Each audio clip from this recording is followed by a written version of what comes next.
la Asamblea Nacional, Luis Eduardo Martínez, representa también al Partido Acción Democrática. Antes de irnos a la pausa, le preguntaba, diputado, para algunos genera agrado el hecho de que se agilice la renovación de las autoridades regionales también en el Parlamento, porque mucho se ha hablado de una necesidad de más voces de la oposición en la Asamblea Nacional, pero para otros se dice que este panorama electoral y de consultas populares para el 2025 estaría un poco apretado y continuo con tantos eventos a los que va a estar convocando próximamente el Consejo Nacional Electoral. ¿Cuál es la posición de Acción Democrática con respecto a un 2025 movido y lleno de convocatorias? Que es obligante constitucionalmente, es obligante legalmente. Si no se convocara, te lo señalé hace 2 cortes atrás, entonces el reclamo fuera que nos estamos saltando las previsiones de la Constitución y de las leyes en cuanto a los periodos que cada uno de los poderes públicos tiene establecido. Este año 2025 corresponden las elecciones que han sido convocadas. Adicionalmente a eso están previstas 6 consultas que se han vuelto rutinarias por la asignación de recursos en distintas instancias y entidades, y adicionalmente lo propuso el propio presidente de la República y nosotros recogemos el guante, el debate sobre la reforma constitucional que implica un referéndum y que obviamente por lo que ya ha señalado el CNE con respecto a las elecciones de Parlamento Nacional Regional, gobernadores, alcaldes y concejales, tendrá que ser posteriormente. Yo creo, de acuerdo a cómo se manejan los tiempos, que en el segundo semestre del 2025, en el primero, las elecciones que han sido convocadas y las que están por convocar, pero en el segundo semestre entonces enfrentaríamos el reto de un referéndum sobre las propuestas de reforma constitucional. Nosotros vamos a aprovechar esa oportunidad para presentar nuestra visión, nuestro modelo de país. Un país que en lo político implique cambios importantes en la distribución del poder y en hacer posible que la ciudadanía tenga mayor control sobre esas instancias. En lo económico, donde vamos a defender a ultranza las libertades y las oportunidades para empresarios, para emprendedores.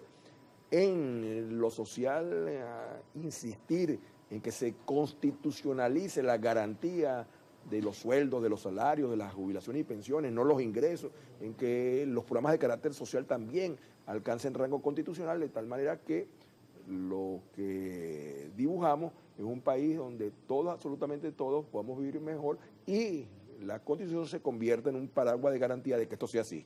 En el caso de las elecciones parlamentarias se van a realizar el día 27 de abril, sin embargo, van a seguir en ejercicio hasta que finalice este periodo parlamentario. ¿Esto pudiera ser estratégico para la política en el país? Por ejemplo, en el caso del deporte, ya se tiene una fecha de convocatorias, ya se sabe contra qué equipo se va, en qué momento, en ocasiones hay un calendario ya definido, pero la alineación o el roster se decanta 48 horas antes, 24 horas antes. ¿Usted cree que en materia política esto va a ser estratégico en el país, que desde ya, con un resultado en abril, se sepa quiénes van a ser los próximos parlamentarios que van a acompañar desde la Asamblea este mandato del presidente Nicolás Maduro? ¿Qué pertinencia o qué repercusión va a tener en el panorama político venezolano? Primero, que quede claro que la nueva Asamblea Nacional tomará juramento el 5 de enero del 2026. Es decir, los diputados electos, quienes quiera que sean, tendrán delante de sí varios meses que pudieran aprovechar en involucrarse más con sus comunidades, en aprender mucho más de lo que es el ejercicio parlamentario, definir más claramente sus agendas. Creo que será positivo. Yo que he sido parlamentario en varias ocasiones, la primera vez que fui electo en diciembre, en enero tomé posesión, era un muchacho, tenía un poco más de 21 años, me costó al principio adaptarme. Y ayer, por casualidad, en el Palacio Federal estaba oyendo unos diputados hablar y decía, caramba, hay que ver cómo hemos aprendido en estos años. Hay, por cierto, iniciativas importantes en este momento en algunas universidades venezolanas, unas públicas, otras de gestión privada, en materia de programa de formación para el área parlamentaria, política, legislativa. Es decir, eso va a permitir que quienes tomen posesión el año que viene estén no solamente mejor preparados, mejor formados, sino también más motivados y más comprometidos.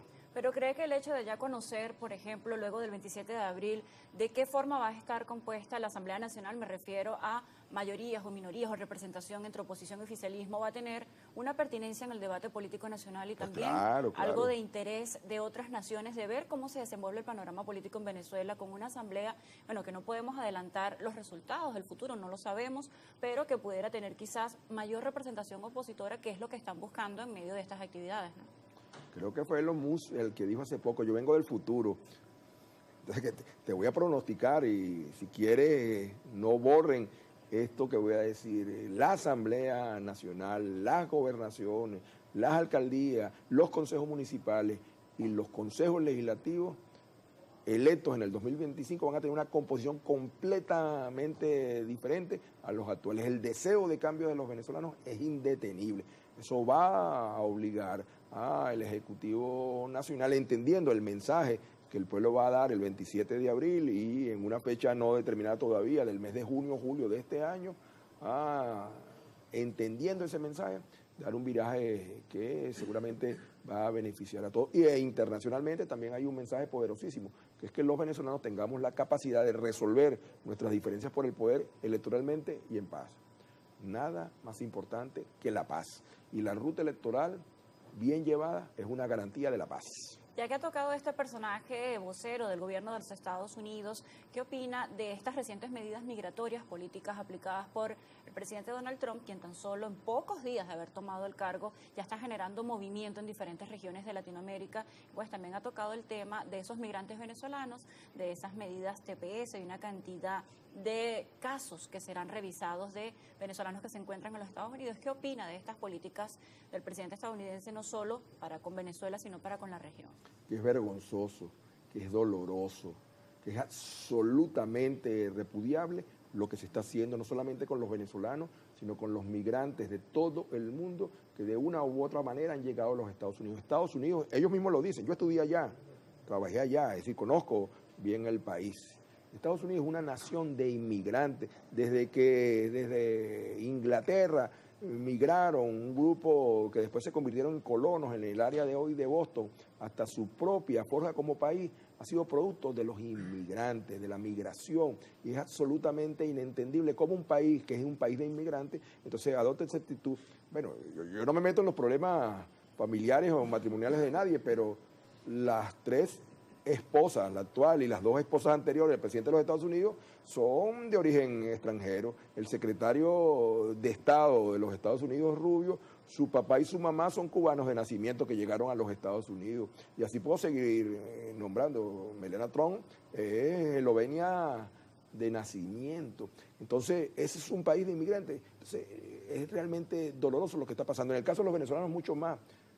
Las cifras que se están haciendo virales son que cerca de 600.000 venezolanos beneficiaron del TPS, que es una protección temporal, han quedado desasistidos porque se derogó la renovación que había acordado el presidente Biden.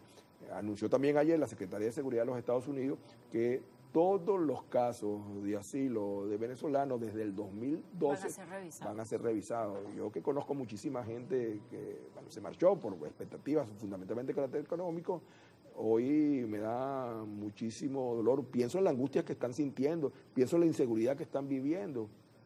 Bueno, el último anuncio de que se ordenó al ejército americano preparar 30.000 camas en la base de Guantánamo que ocupan en Cuba para recibir migrantes que se han deportado, me recuerda a propósito de los 80 años que acaban de cumplirse de la liberación de los campos de concentración nazi, a un régimen de esa naturaleza. Lo que está pasando es absolutamente repudiable. Ayer vi, seguramente tú viste, una fotografía de un latino de espalda que en su franela rezaba "Latinos con Trump" y lo llevaban esposado. Yo estoy seguro que no estoy muy feliz con lo que está pasando. Diputada, nos hemos quedado sin tiempo, pero es importante conocer su opinión con respecto a si estas medidas de políticas migratorias pueden ser un espejo de lo que van a ser las relaciones de Trump con el gobierno de Venezuela en materia económica o de petróleo. ¿Cree que va a ser diferente? ¿Va a haber dos discursos, dos canales de comunicación? ¿O lo que se está aplicando con severidad en materia migratoria va a ser un espejo para lo que serán las relaciones en estos próximos años? Yo solamente puedo referirme a lo que ya públicamente señaló el enviado especial designado por el presidente Trump para algunos países, entre ellos Venezuela, quien en un X hace pocos días, palabras más, palabras menos, colocó lo siguiente, traducido al español: la diplomacia está de vuelta. He conversado con funcionarios gubernamentales venezolanos y en las próximas horas realizaré nuevas reuniones. La frase no es mía, la frase es muy vieja, uno se la atribuyen a Churchill, el otro a Roosevelt. Los Estados Unidos, en el caso del Reino Unido igual, no tienen amigos, tienen intereses. Y hoy los intereses de Estados Unidos en materia de lo que fue una prioridad en la campaña electoral de Trump, que es migratoria, coinciden con el interés de Venezuela de recibir a sus connacionales y de recibirlos con los brazos abiertos, de abrirles las oportunidades. Yo me atrevo, por cierto, no he sacado la cuenta, tengo que sacarla, a hacer una propuesta: que los fondos retenidos, que son fondos de los venezolanos en Inglaterra, en Estados Unidos, que son miles de millones de dólares, se conviertan en fondos para apoyar a los migrantes que regresen y a los que en Venezuela también necesitan asistencia, que es casi de carácter humanitario. Pero migración, pero también petróleo y gas son elementos que pudieran facilitar la reapertura de unas relaciones que tienen que ser de respeto y en consideración de lo que son principios fundamentales en la diplomacia internacional, que es la autodeterminación de los pueblos y la reciprocidad. Así que yo espero que en los próximos días, semanas, tengamos buenas noticias para que termine esa confrontación estéril entre dos países que fueron socios, aliados, hermanos durante muchos años y que debería repetirse. Venezuela no necesita enemigos en el extranjero, Venezuela necesita amigos que permitan potenciar nuestra economía y convertir este país en el mejor del mundo, que podemos ser.